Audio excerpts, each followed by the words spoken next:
Estos días, Madrid recibe a un cantante muy famoso. ¿Lo conoces? Seguro. Se llama Bad Bunny. Pues ha vendido nada más y nada menos que 600.000 entradas para sus conciertos en España. También hablaremos sobre la transformación que ha sufrido Madrid con la inmigración, un hecho que está transformando barrios enteros y la capital de España. Y por último, reflexionaremos sobre la identidad de Madrid. ¿Está perdiendo Madrid, la capital española, su esencia por la inmigración? Todo esto y más en el podcast de hoy. Bienvenido a Desde España, charlatán. Vamos allá. El primer tema del podcast va a ser el fenómeno Bad Bunny. Consiguió agrupar a más de 60.000 personas en su primer concierto del año en Madrid. Cifras absolutamente demenciales. El cantante, un genio absoluto, consiguió que sus fans bailaran al son de los ritmos latinos más conocidos. Salsa, reggaetón, mambo, rumbita caribeña, el dembow, la plena, los boleros. El concierto transcurrió en dos escenarios, uno central con una enorme pantalla horizontal situado al fondo del recinto y el otro la famosa casita, más pequeño. La primera parte del concierto duró 45 minutos y cantó temas como Calladita, Baile Inolvidable o Nueva York. Tras esta primera fase, la atención se centró en otro escenario, la casita. Allí cayó la noche y Benito comenzó con su repertorio de reggaetón.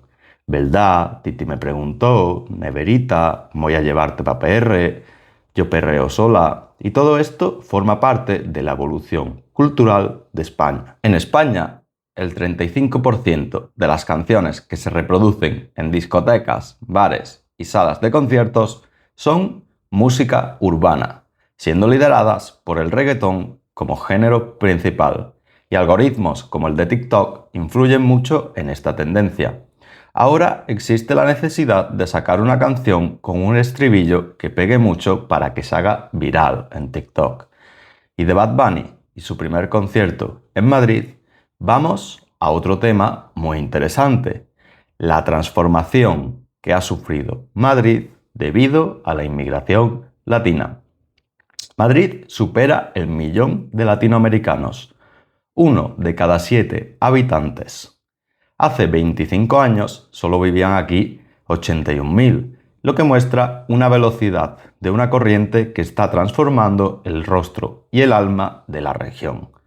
Un dato curioso es que si este grupo formara una ciudad por separado, sería más grande que la área metropolitana de Santiago, la segunda ciudad de Cuba, con 700.000 habitantes, o Arequipa, la segunda ciudad de Perú, con 900.000, o Valparaíso, segunda ciudad de Chile, con 1.000.000 de habitantes, y estaría a punto de alcanzar a las capitales de Nicaragua y El Salvador, Managua y San Salvador, ambas con 1.100.000 habitantes. Los expertos predicen que este fenómeno irá a más. Pero, ¿y cómo hemos llegado a esta situación? 1999 marcó un antes y un después. Ese año se aceleró la llegada a España de ecuatorianos que huían de la grave crisis económica de su país. Allí, la moneda nacional, el sucre, se desplomó y la población se arruinó. Hasta entonces, los exiliados políticos de Argentina, Cuba, Chile o Uruguay habían sido los protagonistas entre los pocos latinos de Madrid. Muchos de estos inmigrantes habían huido de un dictador, pero los inmigrantes ecuatorianos escapaban de otro mal distinto, la pobreza. A raíz de la crisis en Ecuador, comenzaron a llegar a Barajas vuelos desde Quito cargados de familias de origen popular, que en poco tiempo transformaron el rostro de la capital. Venían a España porque la economía tenía una necesidad: hombres para construir casas y mujeres para cuidar mayores. A los ecuatorianos se les unieron colombianos, peruanos, bolivianos y dominicanos, que escapaban de las crisis en sus propios países o buscaban un futuro mejor, alentados por la bonanza española. En 2009, al poco de reventar la burbuja de la construcción, vivían en Madrid casi 600.000 inmigrantes latinos. Esa cifra permaneció estancada hasta 2017, cuando comienza la segunda ola. Los principales países de origen ahora son Venezuela, Colombia y Perú, y su perfil es más diverso.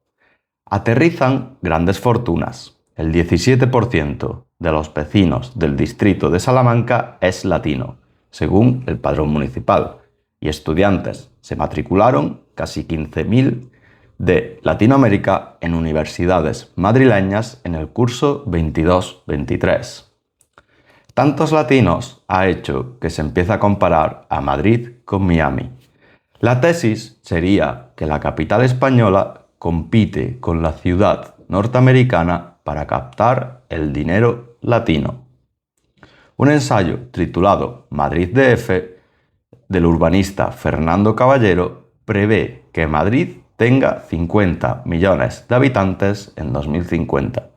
Sin embargo, también existe la cara oscura de la moneda, la expansión de las bandas latinas. Las principales son Dominican Don't Play, Trinitarios, Latin King y Los Nietas.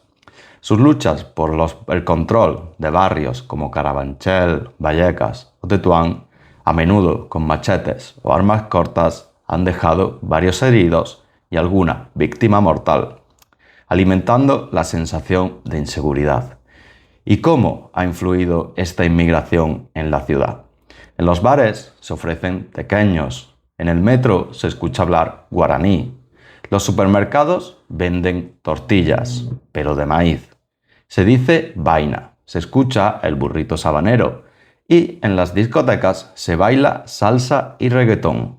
Y aunque en el centro de Madrid se hayan puesto de moda los restaurantes latinos, donde se comen verdaderas arepas, pupusas o ceviches, es en las cocinas de Carabanchel, Puente de Vallecas y algunos barrios como Ciudad Lineal. Entre los motivos que les han llevado a estos barrios está la situación de la vivienda en Madrid, donde es casi imposible alquilar un piso. Imagínate comprar uno. Pero la influencia latina va mucho más allá de la gastronomía o de la música. También ha transformado la forma de hablar, de celebrar y de relacionarse. Cada vez es más común ver fiestas nacionales de países latinoamericanos, festivales culturales, negocios familiares y asociaciones que forman parte de la vida cotidiana de la ciudad. Madrid siempre ha sido una ciudad de acogida, pero en las últimas décadas se ha convertido en un auténtico punto de encuentro entre España y Latinoamérica. Para muchos inmigrantes, la capital representa una oportunidad para construir una nueva vida sin tener que enfrentarse a la barrera lingüística. Para Madrid, su llegada ha supuesto una inyección de diversidad, emprendimiento y riqueza cultural. De hecho, hoy resulta difícil imaginar la ciudad sin su presencia. Sus acentos forman parte del paisaje sonoro madrileño. Sus negocios dinamizan numerosos barrios y sus costumbres se mezclan cada vez más con las locales. Lo que comenzó como un movimiento migratorio se ha convertido en una transformación cultural que está definiendo la identidad de la capital. Quizá lo más curioso es que este cambio no siempre se percibe. Ha ocurrido poco a poco, año tras año, hasta el punto de que muchas de estas influencias ya se consideran parte de la vida madrileña. Porque la historia de Madrid, como la de tantas grandes ciudades, sigue escribiéndose con las personas que llegan, se quedan y terminan llamándola hogar. Muchas gracias por ver el podcast. Esto ha sido todo por hoy. Si te ha gustado, suscríbete, dale like y nos vemos pronto.